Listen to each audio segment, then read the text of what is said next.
Hey, it's W5HRO. Well, I told people in other videos I planned on taking my 75A4 and put it out here on the bench. My shop is it's kind of a mess. I'm getting ready to clean it up here. This stuff was not supposed to be here, and I've let it accumulate and over here too. So I got to organize the equipment on the top of the shelf. But anyway, it's one of those things. But I don't mean to digress. But I'm still kind of in the process of getting all this. I just kept bringing stuff out here, and I got to organize it here in the next few weeks. But anyway, what I did was I went out here and I came out here and I sprayed the wafer contacts with a little bit of WD-40. There's several. This one on the back side was hard to get to, but I think I got most of it. The crystals are in sockets. I pulled each one of them out. Well, I pulled them all out and I lined them up so I know which one was which. I put a little bit of WD-40 and down in the socket holes, and then I took a rag and some paper towels, some WD-40, and I rubbed all the crystal pins and I plugged them in and out about 2 or 3 times on each of them.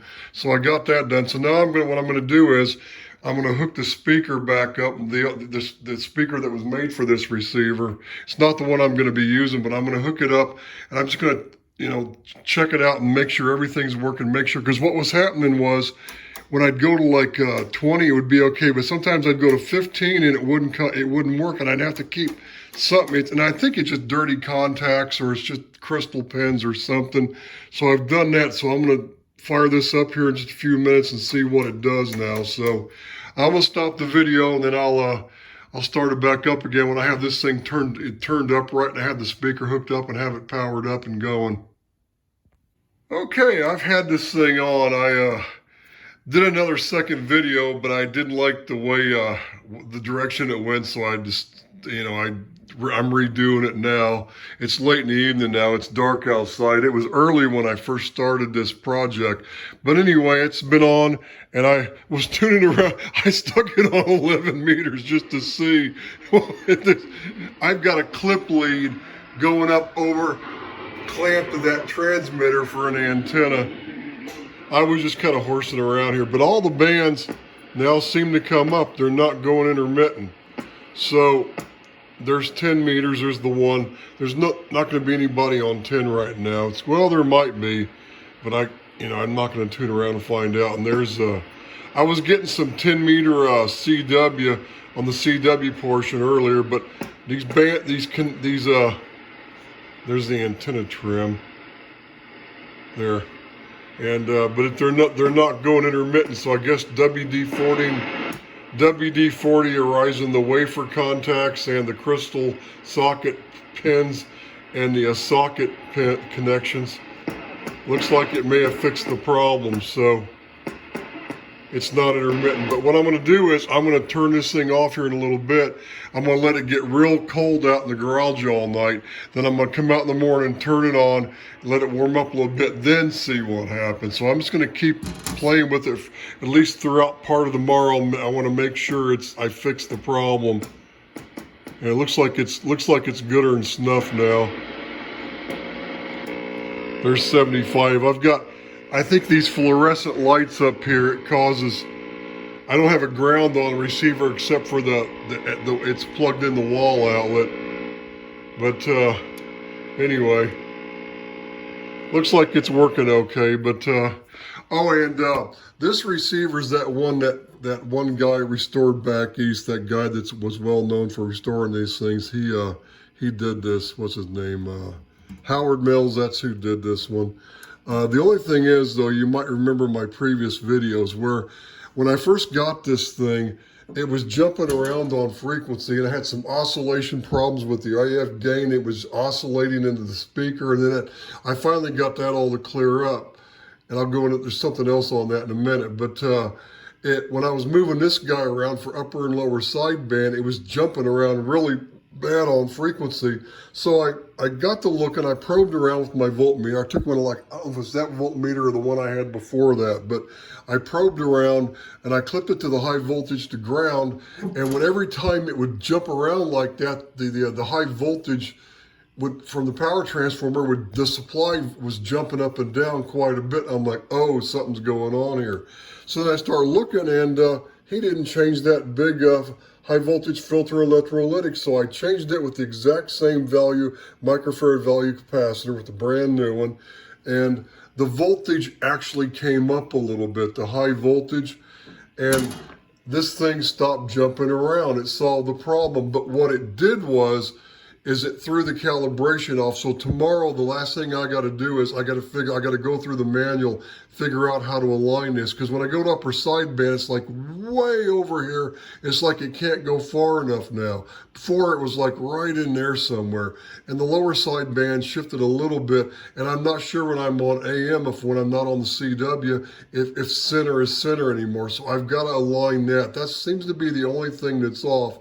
So what it did was I guess when he restored this receiver and that cap, he left that original cap in there, it must have been just slightly leaking, loading the voltage down slightly. Because what happened is when I changed that cap, the voltage came up a little bit.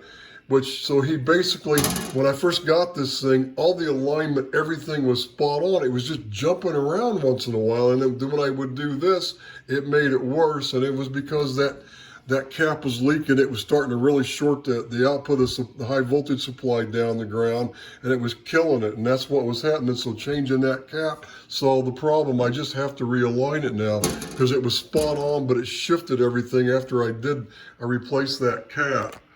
So that's the one thing. And there's one thing I'm going to look at. I think I'm going to, like I said, this thing was oscillating AF gain. There's one adjustment that I want to make. He did that one modification to this. I'm going to get out the manual because it's all documented. I've got the whole manual, step by step, everything he did. So I know all the mods he did to it. He documented it for this serial number on this receiver.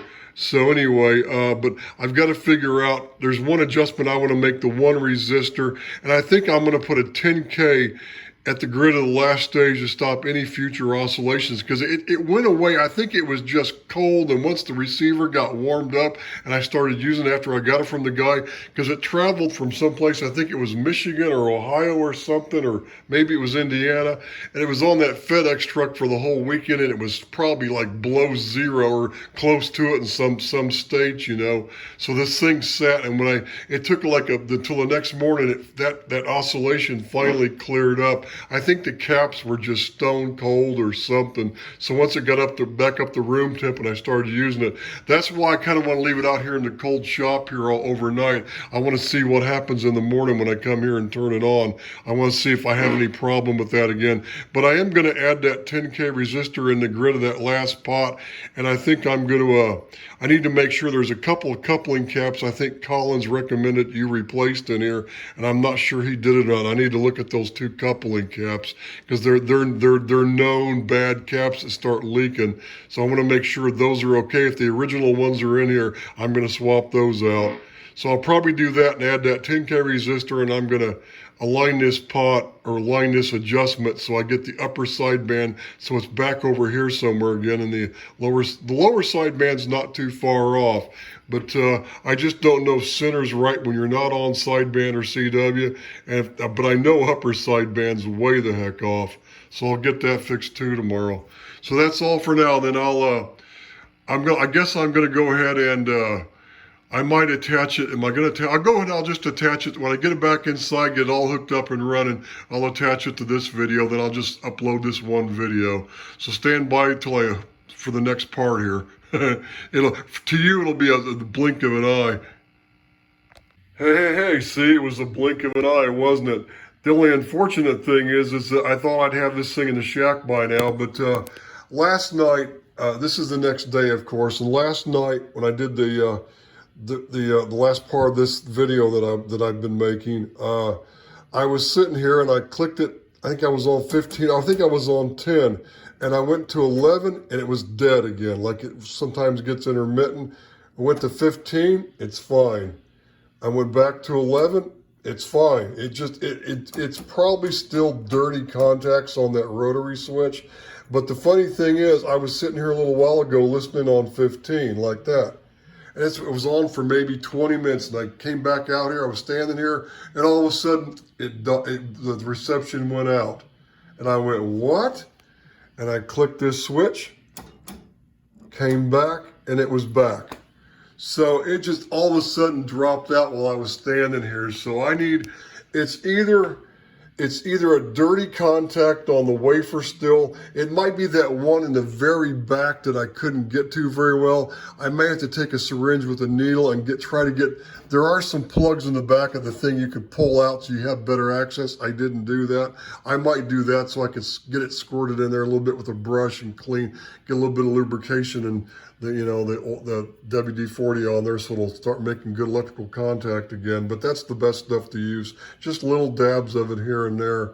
It'll last longer than that other stuff. The problem is the guys like to use that other stuff, and this is what you run into. You do this and it just doesn't last. The WD-40 will last a lot longer before that ever happens again. It'll prevent the corrosion from coming back for a certain amount of time, so it's good stuff. So anyway, I'm going to go ahead and I'm going to leave this out in the garage. I'm just going to come out here again tomorrow in the morning. I'm going to turn it on, play with it, see what happens. I'm just going to keep messing with it to see if I can get that thing to reveal its ugly head one more time. And then I'm going to turn it over, do some more squirting on there with some WD-40 and try to, I might look at the solder joints here on that wafer switch in a couple places around these last higher band positions, and then maybe touch them up with a soldering iron a little bit. I don't know. Maybe just for extra added, see if maybe that might do something. It's probably just still a dirty contact. I just probably didn't get them clean enough. So I'll just do a little bit more on that, and then I'll try the other, and I want to see if this thing will ever, like I said, that oscillation has never come back since the first couple days I got this thing, and and I don't think it ever will, but I do want to, the problem I'm getting though of the thing, when you get, like when you're on sideband listening to somebody, it's the modifications that were done. This thing will blast that speaker. It's so loud. This thing's got full bore, halfway decent high fidelity audio now.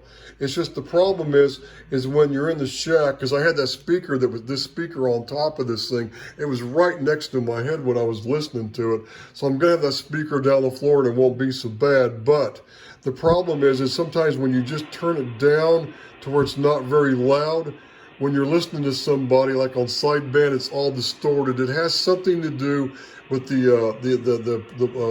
product detector and the RF gain level with the modifications. And I think there's one resistor I can change with that modification he did that will eliminate that, but I'm not positive. But I want to put a series 10K resistor with the grid of this 6AQ5 here, because that's the audio tube, and I believe that's the audio output transformer there. Yeah, the 6AQ5, that's the audio speaker driving the speaker. That's the audio output tube there. So a 10K to the grid of that to prevent any oscillations. I don't think it's ever going to come back. It only did it the first couple of days I had it. I've never heard it again, but just to be safe, I might do that. And that could also address that problem too. I just don't know where exactly.